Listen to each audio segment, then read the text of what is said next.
Hey everybody, welcome back to our channel. So welcome back to a new series that we're going to be starting on this channel. As many of you know, if you've been with me for any length of time, or really just the last week, the kids and I have gone keto. If you are new to our channel, hey y'all, how y'all doing? My name is Shakema. I'm a single mom raising 2 kids. I homeschool full-time, I teach full-time, and we just do a lot of stuff around here. We're glad you came by.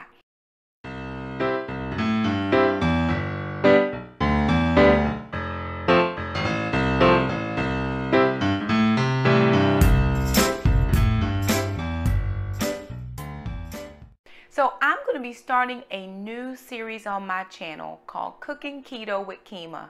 And what I'm going to do during this series is I'm going to find recipes online that are keto friendly or keto, and I'm going to replicate them in my kitchen.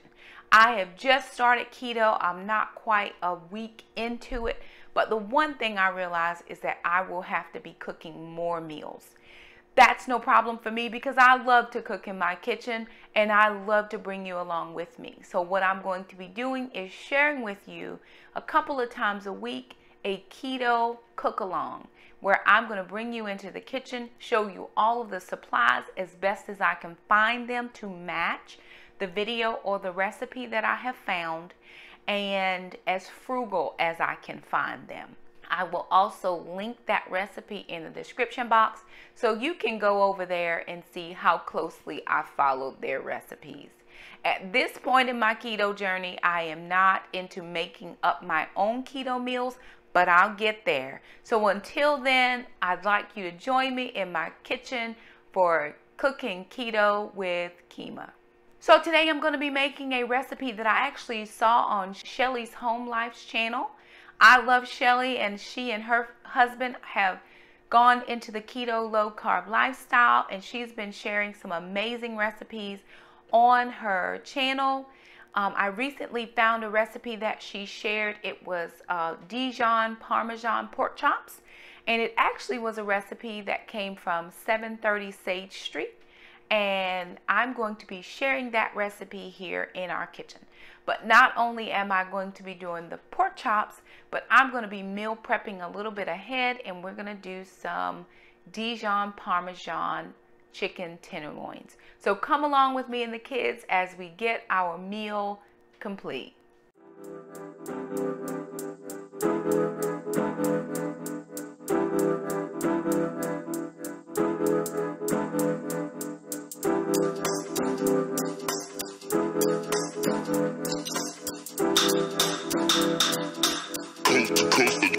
Next level.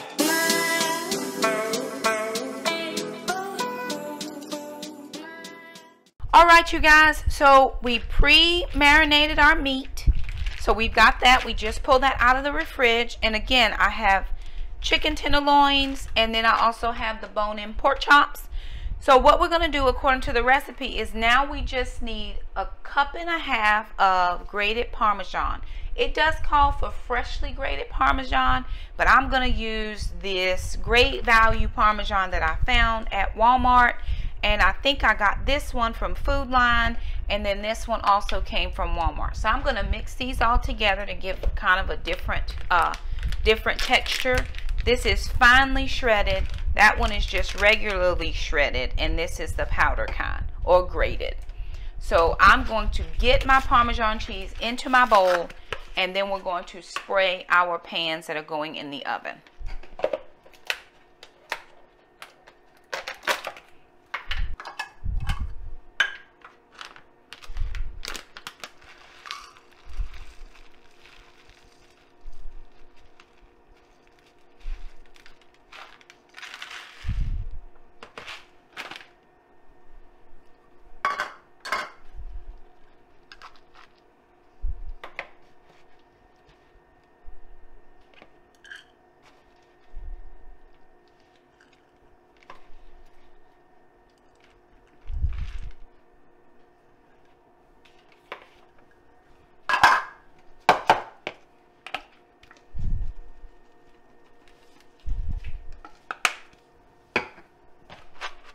Now, to keep my pork chops and my chicken from sticking, I'm going to go ahead and spray my pans, which I have lined with foil. Now, Shelly used a pan that has the raised, rack on it. I don't have a pan like that, so I'm just going to do foil and a little bit of light spray. Now, to keep my hands from getting all messy, I am going to use some gloves.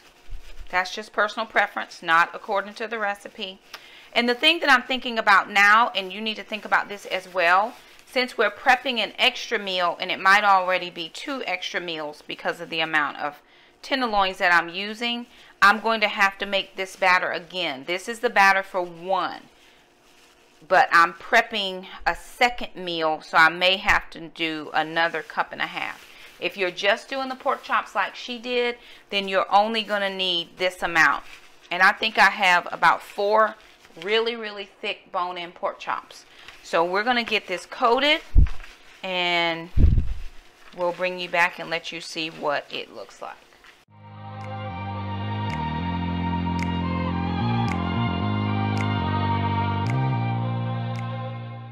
Okay, you guys, so here is the chicken. These are the tenderloins, and I had to put a few over here because I didn't have enough space. I probably should have put the pork chops here and the tenderloins there. But we actually have 14 tenderloins, which will give us 1 dinner and 1 lunch. And we have 4 pork chops, which will give us 1 dinner and 1 for Mom to take to work, because I actually go back to work this week. So these are going in a 400-degree oven, and her instructions, this is the 730 Sage Street blog.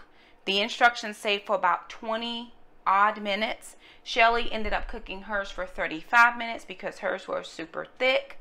Mine aren't super thick, but they are pretty big. So we're going to say between 25 to 35 minutes, but I'll check them after 20 minutes. And then we'll bring you guys back to let you know what they look like and how they taste. Okay, everybody, so we did 35 minutes in our oven. Of course, your oven may vary, so you would have to, work that. So we did 35 minutes. Now, one thing I will say for definite sure, it would have turned out a little bit different if I had the racks, the raised racks that you put bacon on, kind of, if I would have had that, because all of the juices would have dripped down into the bottom pan and would not have kind of been in this pan. So we did have a lot of juice in this tenderloin pan, so I poured that out at 25 minutes, and then we put them in for another 10 minutes. Even doing that, they still are very tender to the touch. The pork chop, these 2 pork chops we flipped over, but this one here we did not. So there's all of the Parmesan you can still see on these ones down here, because it kind of stuck to the pan a little bit, so some of the Parmesan actually stuck to the foil. I'm actually glad though that we lined the tray, because without lining the tray it would be a little bit of a time to clean up. So we're gonna let Jackson taste one of these and he'll give us his review. We're gonna do a piece of the chicken. It is done all the way through. I'll try to open that up for us. So it's done all the way through. And again, I use chicken tenders. You can do chicken breasts. You probably could even do chicken thighs, and it would still work out the same.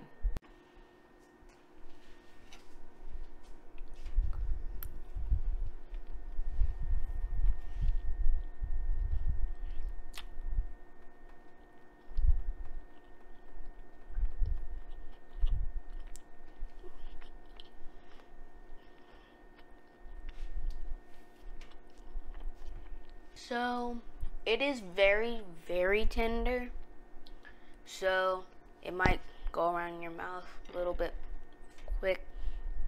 You can taste a bit of the cheese. Parmesan makes it taste really good.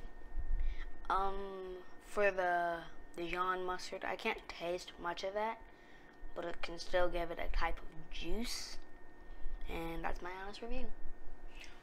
Alrighty guys, you heard it. That is Jackson's honest review. This is our first Cooking Keto with Kema meal. We're going to pair this probably with some broccoli or a salad, and we're going to actually end up doing pork chops for dinner tonight. Then we'll have tenderloins for lunch and tenderloins for a dinner another night. So this is an excellent keto meal. These pork chops are very large and satisfying. So this is it. We do hope that you enjoyed this cooking with us video. If you're doing keto, let us know what videos you'd like for us to shoot or recreate. Leave us a link in our comment section below, and we're just going to start building our inventory of things that we should cook keto. But anyway, we're going to go and enjoy our meal. So thank you so much for stopping by our channel. And until the next time we cook keto with Kema, bye now.